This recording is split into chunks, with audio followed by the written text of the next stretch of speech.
in Kabbalistic terms, it's an idea of divine tzimtzum, where, as it were, don't take any of this literally. It's profound and really beyond our grasp, these ideas. But as it were, tzimtzum means, anybody? Yeah. Kind of like contracted in a way. Contraction, meaning he pulls back. And on some level, it must be because just physiologically, not that Hashem is in time or space, but since Hashem, of course, created the world and He's infinite, how do you and I, for example, exist? There shouldn't be room for us if Hashem is immanent.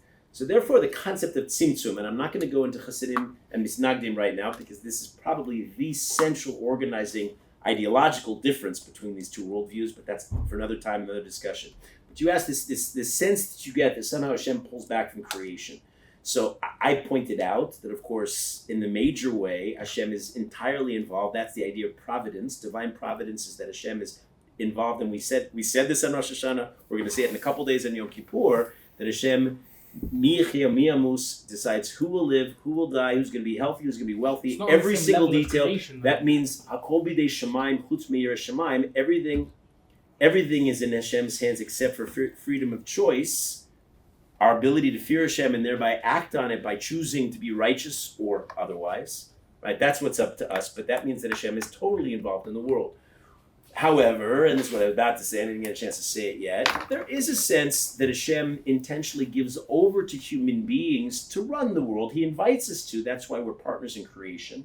That's the symbolism of Kiddush and Shabbos and Yontif, where we take the grapes, which are holy, but human beings then take them to the next level of holiness, but actually producing wine.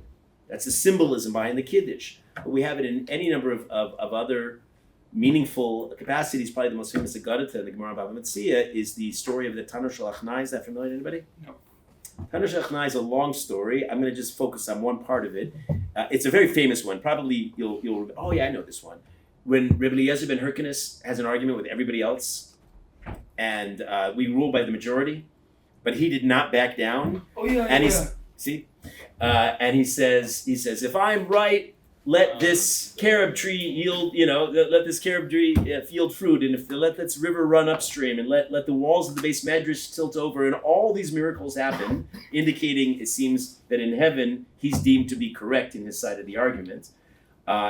And Rabbi Yeshua ben Hananiah, who's his major friend and colleague throughout his life, but he stands up to him and he says, no, you're wrong, because the judicial process involves the majority rule. And a baskol, a heavenly voice, comes down and proclaims the halacha follows Rabbi Eliezer.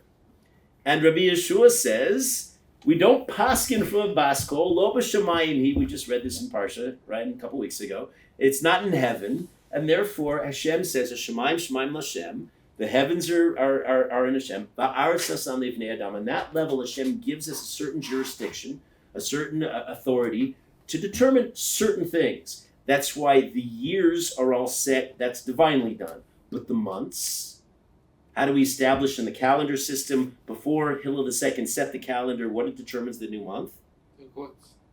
The sightings of the witnesses. They have to look for the new moon, and without Edus HaChodesh, when they go to Yerushalayim, they determine the new month, which is another illustration of the partnership, as it were, that Hashem makes with us. Hashem gives us that kind of autonomy. He wants us to take our part in this world, insofar as we do so with humility and we understand who's really in control. So he is involved, but he gives over to us a certain degree of our own involvement, and he wants that we should rise to it. What were you going to say, Ariel?